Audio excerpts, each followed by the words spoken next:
Breaking news, Chelsea Football Club have acquired Giovani Quenda from Sporting Lisbon. The 17-year-old Portuguese wonder kid decides to join Chelsea. Fabrizio Romano, here we go, confirms the deal. He's going back on loan for 18 months. I'm going to tell you what happened, when it happened, why it happened, and more importantly, how does he fit at Chelsea? Manchester United fans are going to be fuming. Manchester United themselves wanted this player. This was their initial target, and we need to talk about the impacts for Ruben Amorim, because the reality is he joined them not to get his second choice players. He wanted his first choice players. We're going to talk about missing out on Mendes. We're going to talk about missing out on Quenda. And finally, we're going to review the Copenhagen game. Chelsea beat Copenhagen 1-0. I'm drinking in the tears. I'm still half asleep, but you need that content. So what I do for you is I deliver it on time, fresh, early, and make sure you guys enjoy it. But hit that like button, because every single one of you should be happy right now. And commitment from my course, and more importantly, if you're new, subscribe to the channel. We're super close to 40,000. I'd really appreciate it if we done it before the end of March. Let's get cracking. So I wake up this morning, I check my phone, I've got three messages from Madeira. For those of you that don't know where Madeira is, it's an island, it's a Portuguese island, very nice place. Go there. I'm not sponsored by him. However, my wife's from there. She got friends from there. I've met them. We've spoke about football. You know, football's an international language. You don't even need to speak the same language. You can just chat football. You're going to be best friends for the rest of your life. They're all Sporting fans, either Benfica or Sporting fans. So since I've gone there, I've had a good infatuation over Portuguese football. When Ruben Amorim was there, I was telling you, man, this guy, give him the right time, give him the right squad, he's going to build a great team. What has happened? Quenda's broke through under Ruben Amorim, 17-year-old right wing back. That's what people know him as. He's not a right wing back. He's a right winger that can play in the 10, that can play on the left wing. Very, very talented young individual. But why am I here talking to you about Quenda? Because a lot of you are going to say, Alex, what are you talking about? Quenda's still a Sporting player. No. What has happened overnight is Chelsea Football Club have announced the signing of Quenda through Fabrizio Romano. We have got the here we go. We don't know the fee, which really tells me this fee is going to be a high one, because the reality is the player was going to cost around about 45 million euros, maybe 50 million euros already for Manchester United. So it makes me realize that Chelsea just jumped the gun and said, oi, we're going to get this done. He's a Jorge Mendes client, so you already know we got priority picks there. We helped him out with Joao Felix to go to AC Milan. I can imagine he wanted to repay the favor by giving us one of the best wonder kids in the world. Now, what do we know about Quenda? We know that he's going to be joining Chelsea. We know that he's staying on loan there for 18 months. And for me, that's the best thing for his development. This year, he's played 43 games. He's got 2 goals from wing back, 8 assists, over 3,000 minutes accumulated. At 17, that is tremendous. Eye test, he passes it. Any of you that haven't seen him play, go watch him play. Really fun player to watch play. Great on the ball, really left-footed though. So a lot of people are going to have an issue with the fact that we signed Estevao and we've got Pies coming in. What does it mean for this kid? Well, what I'm going to tell you is he's 17. He's played wing on the left wing before in his career. He's played in the 10 in his career at youth team level. So the reality is we can't just pigeonhole him into that right wing spot. We've seen him play right wing back at first team level and he's looked amazing. So for me, there's going to be a lot of development. He screams of a Maresca player, can take a man on, can put a good cross in, can cut in and shoot, create separation, very technically gifted, pure clear lake like fascination.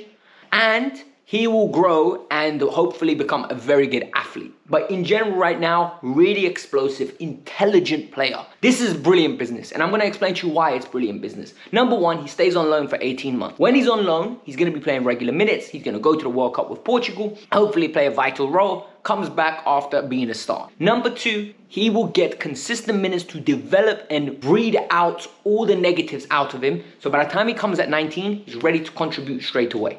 Number three, I actually think Manchester United were going to secure this kid, and I think he's so good, I don't want them to secure him.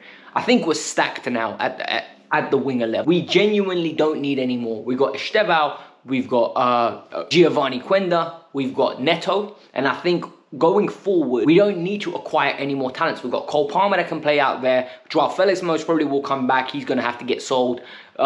We just have so many talents, including Noni Madueke, that I don't know what we're going to do and how we're going to rotate all of them. But Quenda's an 18-month away problem. So for now, This is great news. For now, be happy. Forget about him for the next 18 months, but it's a deal that we secured and all of you should be happy. Ruben Amorim took the Manchester United job. For those of you that are new to my channel and are not Chelsea fans but don't watch me regularly and are Manchester United fans, you know one thing.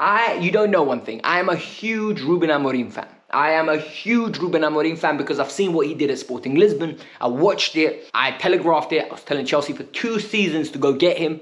And I think if Ruben Amorim had Chelsea's squad, I think we'd be so much in a better position. We'd be more adjusted for the way that football is moving. And I think at Manchester United, given the time, this is going to be a top manager. I mean it. Give him the time and resources, he's going to be a top manager. Yesterday, Manchester United beat Sociedad 4-1. I thought the performance was very good. Forget the result. It's all about the performance for them. They are going in a positive direction. If they win the Europa League, it stimulates the timeline quicker. If they don't, they're going to have a longer rebuild. And it ain't on Ruben Amorim's fault because the squad is a poor squad. But this guy is in trouble. And I'm going to explain to you why. He joined the club. The first signing he wanted was Nuno Mendes. It was publicly telegraphed. He wanted Mendes. He ended up getting Dorgu. Second or third choice, we don't know. What we know is he got an alternative for what he wanted. Nuno Mendes is ready to compete. He's already a finished article. Didn't get him. We know that he's been actively chasing a Giovani Quenda. Did he get him? He did not get Giovani Quenda. We don't know what he's going to get now on the right-hand side. However, he's been actively wanting this player. So what we're seeing here is a pattern. We're seeing that his first choices are not happening. And when you get a new manager, it is wild to me that you don't give him the tools that he requires. You don't give him the arsenal that he needs. You don't give him the people that he believes will express his system in the best way. And Manchester United fans, you need to be very vocal about this. And the reason I say this is because by signing Quenda, in my opinion, Clear Lake are doing one thing. They're giving Maresca exactly what he needs. A touchline winger, someone that can take someone on one-on-one, someone that will express himself and put in a great delivery. Is your board doing this? Is Ineos doing this? Are the Glazers doing this? Are they scouting through the departments the correct players and making sure you secure them? Because what we've seen now is you can locate talent. All clubs can locate talent. It's the matter of putting your hand in your pocket and going and buying the player. And it's going to be so interesting to see how Manchester United builds this team out. Because I'm a football fan, right? I love my club. I obsess over my club. However, I absolutely adore watching football in general. And Manchester United is a club that throughout my years I've watched a lot of. And for me, I'm really interested to see how their rebuild goes. And for me, I would be worried right now. If I was a Manchester United fan, I would be very worried because Nuno Mendes was first choice, didn't get him. Quenda was first choice, he didn't get him. What are you going to end up with? And that is the key. In terms of the review for the Copenhagen game, Chelsea won, Copenhagen 0. Chelsea are through to the next round. We're going to play Liga Warschau. I'm going to give you a quick 3-minute review of the game, right? Because there's no point me sitting here and me giving you a full-on detailed analysis of this game. It wasn't worth my time. It wasn't worth your time. It was really a poor game. Like, I'm going to start with the ugly. Number one, I did not like the way Josh Achempong got treated. And I'm going to explain to you why. Look, youngsters are in the team for a specific reason, right? They get put in because they're either A, good enough, or B, we need to rotate and that player gets an opportunity. When Shim Maheka got hooked at halftime, people made a big deal about it. I said it's not a big deal because Shim weren't playing well. And I understood it. He was subbed on merit.